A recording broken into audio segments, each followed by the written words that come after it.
महाकवि कालिदास विरचित कुमार संभवम महाकाव्य का अध्ययन कर रहे थे, जिसके अंतर्गत अभी तक हमने 75 श्लोकों का अध्ययन कर लिया है।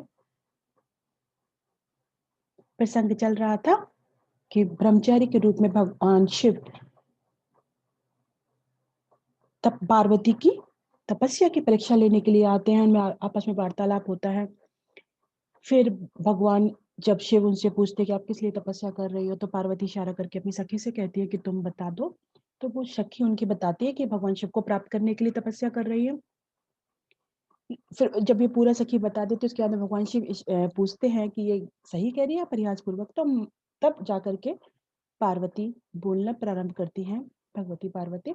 उसके बाद में वो कुछ बताती है कि हाँ मैं ऐसा कर रही हूँ, वो तो ऐसे फिर लेकिन और उनका उत्तर देते हुए जो जब वो पता चला था कि भगवान शिव के लिए वो तप कर रही हैं, तो पहले ब्रह्मचारी कहते हैं कि तुम्हें तो ऐसा करना ही नहीं चाहिए, वो तो ऐसे हैं अमांगलिक वस्तुओं से प्रेम करने वाले हैं, मृग चर्म को धारण करने वाले हैं, हाथ में उनके सोने का की जगह उनके तो सर्प का कंगन होता है। तो इस प्रकार से बूढ़े बैल पे सवारी है उनकी। इस प्रकार से वो पार्वती से उनकी निंदा करते हैं।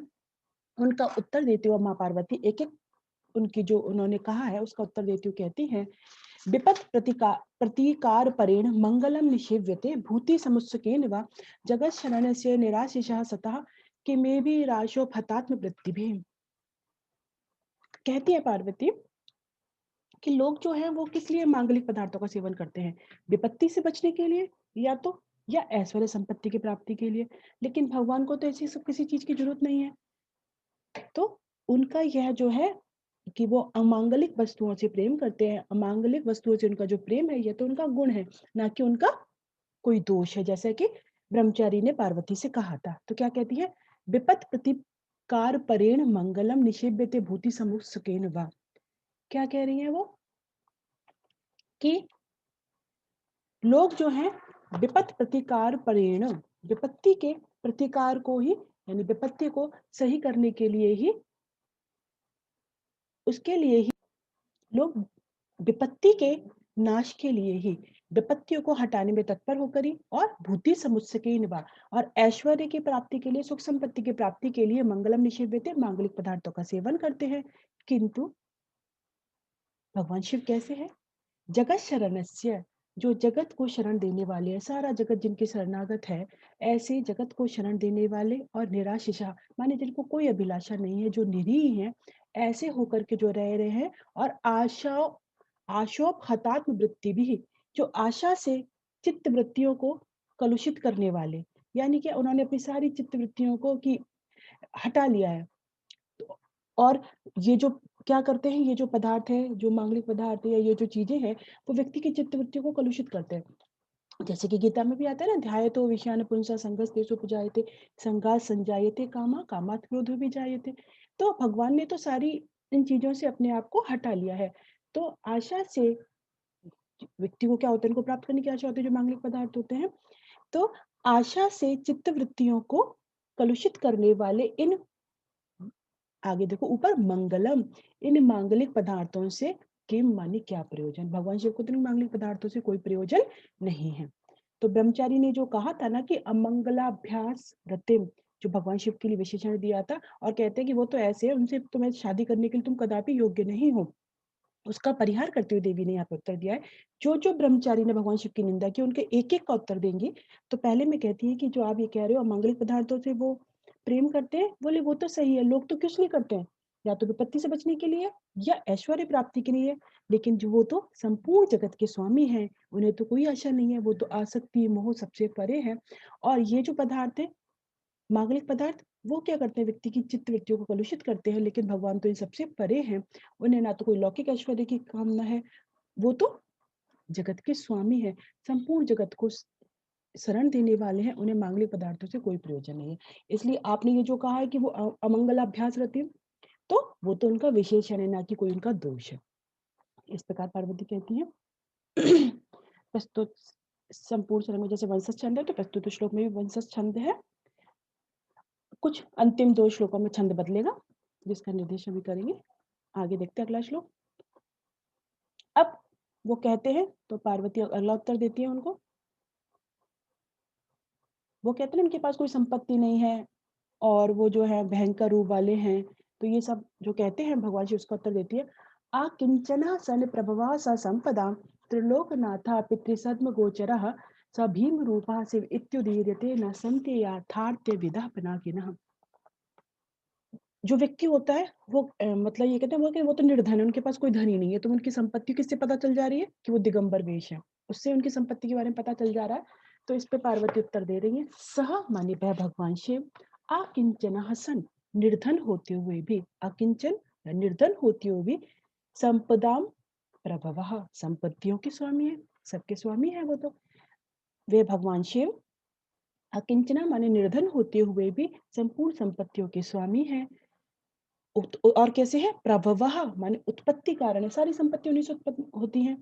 पितृ सद्म गोचरा, वो कहते हैं ना कि शमशान में रहते हैं, शमशान भूमि में परेत भूमि सुम, बोले शमशान में रहते हैं, बोले शमशान में रहने वाले होकर भी वो पितृ सद्म गोचरा, शमशान भूमि में रहने वाले होकर भी त्रिलोकनाथ है, संपूर्ण त्रिलोकी के नाथ है, त्रिलोकनाथ कहलाते हैं, त्रयाणाम लोकानाम नाथा। सा भीम रूपा, वो कहते हैं ना वो विरूपाक्ष, भयंकर रूप है उनका। बोले भीम रूपा माने भयंकर रूप होते हुए शिव कहे जाते हैं। शिव जो मंगल है, शिव किस, क्या शिव का एक अर्थ क्या है, मंगल। जो भयंकर रूप वाले होकर भी शिव हैं या कल्याणकारी कहे जाते हैं। ना संति यथार्थ विधा पिनाकिनः, वस्तुतः क्या है, भगवान शंकर की यथार्थता को जानने वाले यथार्थ विधा ना संति नहीं है, जो भगवान शिव की यथार्थता को जान पाए ऐसे लोग नहीं है। तो भगवती पार्वती जो ब्रह्मचारी ने उनके ऊपर शंका उठाई थी कि भगवान शंकर सर्वथा निर्धन होकर के रहते हैं, तब भी वो कहती हैं कि वो तो तब भी सारी संपत्ति के उत्पत्ति स्थान है। शमशान भूमि में रहने पर भी तीनों लोक के स्वामी हैं, भयंकर रूप होने पर भी शिव कहे जाते हैं। वस्तुतः तुम भी और लोग भी उनके यथार्थ रूप को, भगवान शिव के यथार्थ रूप को नहीं जानते हैं। तो इस प्रकार से उनके प्रश्न का उत्तर दे रही हैं और बड़े सटीक शब्दों में। अगला देखते हैं। विभूषणोद्भासी पिन्नद भोगी वा गजाजिनालंबी दुकूलधारी वा कपाली वा स्यादत बिंदुशेखरम न विश्व मूर्ते रवधार्यते बपू। वो भगवान शिव वो कहते हैं ना, अरे इनके पास तो कोई आभूषण ही नहीं है, गज चर्म को धारण करते हैं, कपाल को इनके है, तो बोले कि ये सब वो धारण करे, वो तो विश्व मूर्ति है भगवान शिव, तो उनके लिए इन सबसे कोई फर्क नहीं पड़ने वाला। तो क्या कहनी चाह रही है यहाँ पे पार्वती, विभूषणोद्भासी पिन्नद भोगी वा, भगवान शिव कैसे हो, विभूषणों को धारण करने वाले हो, जो आभूषण है सुंदर सुंदर उनको धारण करने वाले हो, या पिन्नद भोगी ही आमुक्त भुजंगम वा, भगवान शिव कैसे हैं, विश्व मूर्ति है, विश्व मूर्ति है वो। हमें उसमें भी मिलता है, जब हम अभिज्ञान शाकुंतलम पढ़ेंगे उसमें भी आता है विश्व मूर्ति है भगवान। तो विश्व मूर्ति यानी जगदात्मक, इस संपूर्ण संसार के लिए जो कैसे हैं विश्व रूप है, उन शिव के लिए विभूषणोद्भासी, आभूषणों से प्रकाशित हो वो, या पिंडद भोगी, अथवा वो सर्पों से लिपटे रहे, या वो आभूषणों से सुशोभित हो या सर्पों से लिपटे रहे, गजाजिना लंबी, या उनके ऊपर क्या चढ़ी रहे, गजाजिन गज चर्म से आच्छादित हो, या दुकूलधारी या दिव्य वस्त्र धारण करें, कौशे रेशमी वस्त्र धारण करें, कपाली व स्याद, उनके हाथ में क्या हो, कपाली हो, कपालधारी हो, अथवा वेन्दु शेखरम, या उनके सिर पर जो चंद्रमा है वो कपाल को धारण करने वाले हो, या इंदु सिर पर हो, न विश्व मूर्ते अवधार्यते बपू, जो विश्व मूर्ति हैं भगवान शिव, उनका बपू न अवधार्यते, उसके बारे में निश्चित कुछ नहीं कहा जा सकता, वो तो अचिंतनीय है, परमेश्वर है, जगत पिता है। वो या तो विभूषण धारण करें या सर्पों से घिरे रहें, गच्चरम धारण करें या कौशे वस्त्र धारण करें, कपाल हो अथवा उनके सिर पर क्या धारण किया उन्होंने, चंद्रमा। विश्व मूर्ति जो भगवान शिव हैं, उनके बपू माने शरीर को नावधार्यते ना निर्धारित, उनको निर्धारित नहीं किया जा सकता कि वो ऐसे होंगे, ये होंगे। एक साधारण पुरुष होता है, वो एक शरीर नहीं है कि एक शरीर हो जो उसको, वो साधारण पुरुष है जिसका हम वर्णन कर सकते हैं, वो तो विश्व मूर्ति है, संपूर्ण जगत के चराचर के वो स्वामी हैं, पिता हैं, तो उनके शरीर को अब कोई निर्धारित नहीं कर सकता, उनको समझ ही नहीं सकता। तो तुमने यह जो कहा था कि वो विरूपाक्ष हैं, ये गज्जा को धारण करते हैं, ऐसा जो कहा है वो सब उचित नहीं है। अगला देखते हैं।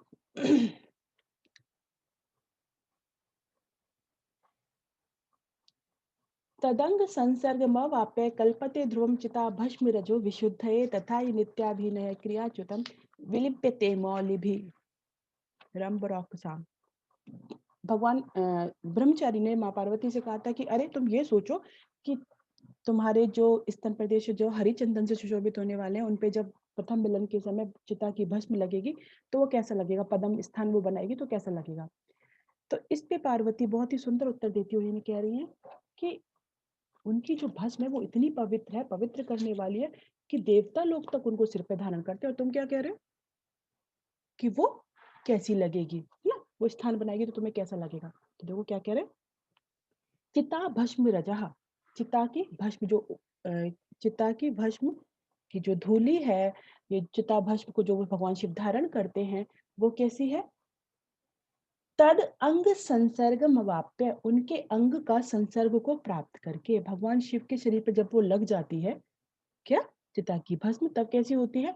और ये क्या कह रहे हैं, तद अंग संसर्ग मवाप्य, उनके अंग का, उनके शरीर का संसर्ग को प्राप्त करके चिता भस्म रजा, चिता भस्म की जो धूली है विशुद्ध कल्पते, वो शुद्धि करने वाली होती है, पवित्र करने वाली होती है। पवित्र करने वाली ही कैसी मानी जाती है, ध्रुवम, यह तो निश्चित है। तथा ही इसी कारण से नृत्याभिनय क्रियाच्युतम, जब वो तांडवादी नृत्य करते हैं, जब वो नृत्य क्रिया का अभिनय करते हैं, जब भगवान नृत्य करते हैं तो उनके शरीर से जो गिर जाती है, क्या, भस्म जो उनके शरीर पर लगी हुई है, तांडव नृत्य के अभिनय से जो गिरी हुई उनकी जो भस्म है उसको अंबरौकसाम, देवताओं के द्वारा, मौलिभी माने सिरों पर, विलिप्यते माने धारण की जाती है, लेपन करते हैं, वो तो अपने सिर पर धारण करते हैं, ध्रियते। बोले तुम ये कह रहे हो कि चिता भस्म कैसी रहेगी, बोले वो चिता की भस्म तो देवताओं पे, देवताओं के द्वारा अपने सिर पर धारण की जाती है, इसलिए वो जो तुमने कहा था ये सब सही नहीं है कि वो अयुक्त रूप है। वो कैसा लगेगा, जब चिता की भस्म तुम्हारे स्तन प्रदेश पर लगेगी तो कैसा लगेगा, और इसको कोई मतलब अनुमति नहीं देगा। तो वो कह रही है कि ऐसी भस्म है वो तो सभी को पवित्र करने वाली है, वो तो मुझे भी पवित्र कर देगी, सारे देवताओं उसको धारण करते हैं तो वो तो बहुत ही पवित्र है। अब अगला एक और देखते हैं। असंपदस्तस्य वृषेण गच्छता प्रभिन्न दिग्वारण वाहनो वृषा करोति पादावुपगम्य मौलिना विनिद्र मंदार रजो ऋणांगुलिः। क्या कह रहे हैं, असंपदस्तस्य, बोले वो ठीक है, वो संपत्ति से रहित हैं और किस पे चलते हैं, बैल पर चलते हैं। बोले लेकिन ऐसे होने वाले भी जो है, जो ऐरावत हाथी पे चलने वाले, जिनकी ऐरावत हाथी सवारी है, ऐसे इंद्र के द्वारा जिसका वंदन किया जाता है, वो इंद्र जब उनके चरणों में झुकता है तो अपने मुकुट आदि में जो लगी हुई मंदार पुष्प की जो रज है उससे उनकी अंगुलियों को लाल कर देता है, यानी वो उनके भी बंधनी है। तो आप ये कैसे कह सकते हो कि वो बैल पे सवारी करते हैं।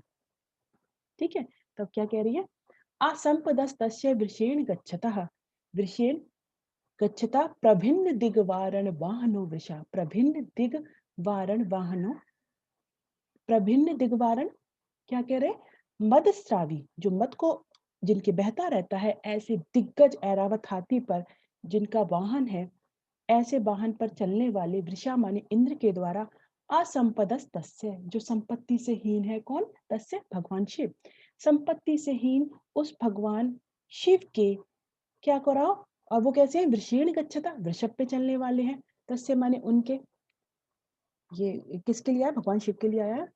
यानी कि जो मत वाले ऐरावत हाथी जिसका वाहन है ऐसे इंद्र के द्वारा, और जो वृषभ पे चलते हैं ऐसे जो संपत्ति से हीन भगवान शिव हैं, उनके पादौ उपगम्य, देखो पादाव उपगम्य, संधि तोड़ेंगे तो पादौ उपगम्य, उनके चरणों में प्रणाम किया जाता है।